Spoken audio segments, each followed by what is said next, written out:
être sur la politique budgétaire, parce qu'il y a également, bien sûr, la politique monétaire, qui est un outil d'intervention publique. D'accord. euh, Nous allons donc surtout traiter en profondeur peut-être la politique budgétaire. Ça nous donnera en fait une idée sur comment l'État choisit d'allouer ses recettes financières et comment il va en faire ses dépenses pour notamment relancer l'économie, qui est un sujet aujourd'hui à l'ordre du jour au vu de l'environnement dans lequel nous évoluons, à savoir la crise sanitaire mondiale du Covid-19. Alors bien évidemment, jusqu'à présent, nous avons en fait établi, d'accord, le contexte d'évolution donc des finances publiques dans le cadre de ce plan. Nous avons donc défini et nous allons donc pouvoir avoir une idée sur l'historique des finances publiques, sans oublier bien sûr, ce qui est très intéressant, l'aperçu des finances publiques marocaines. Et donc, nous allons consacrer un troisième chapitre au cas marocain dans le cadre de cette deuxième partie. Enfin, jusqu'à présent, nous avons donc pu mettre en place le contexte des finances publiques. Nous avons défini, nous avons établi l'objet, nous avons établi les spécificités. Nous allons avoir une idée sur l'évolution du concept, tout en n'oubliant pas de présenter le cas des finances publiques marocaines. Au niveau de la dernière partie, nous allons nous pencher sur le processus de la mise en place de la loi de finances. D'accord?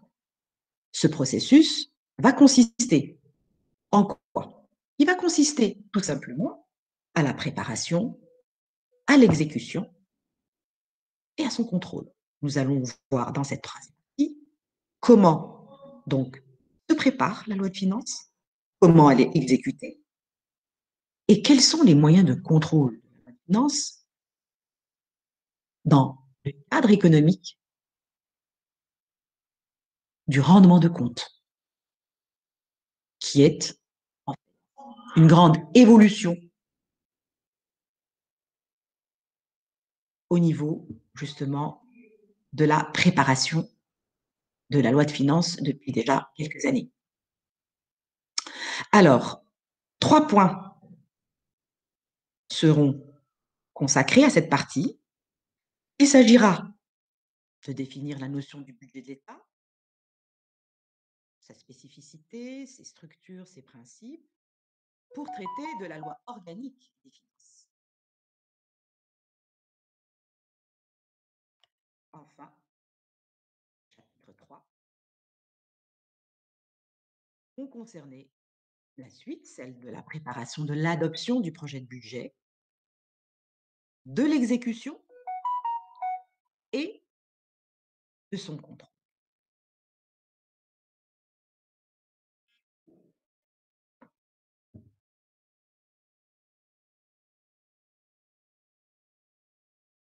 Alors, tout d'abord,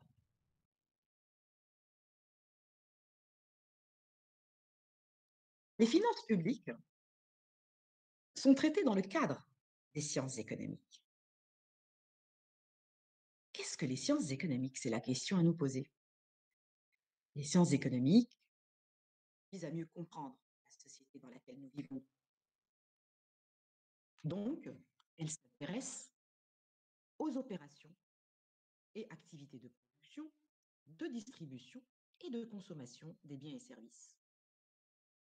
Et comme nous l'avons si bien répété, les sciences économiques, en fait, prennent en considération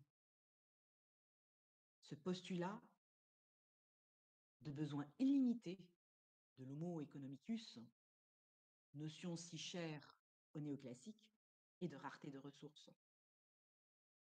Donc, en fait, l'objectif des sciences économiques, c'est de pouvoir étudier le comportement du consommateur, du producteur, de l'ensemble de la société, pour voir comment les besoins illimités peuvent être et peuvent s'adapter à des ressources qui sont limitées, qui sont plutôt rares. Alors, toutes ces activités économiques sont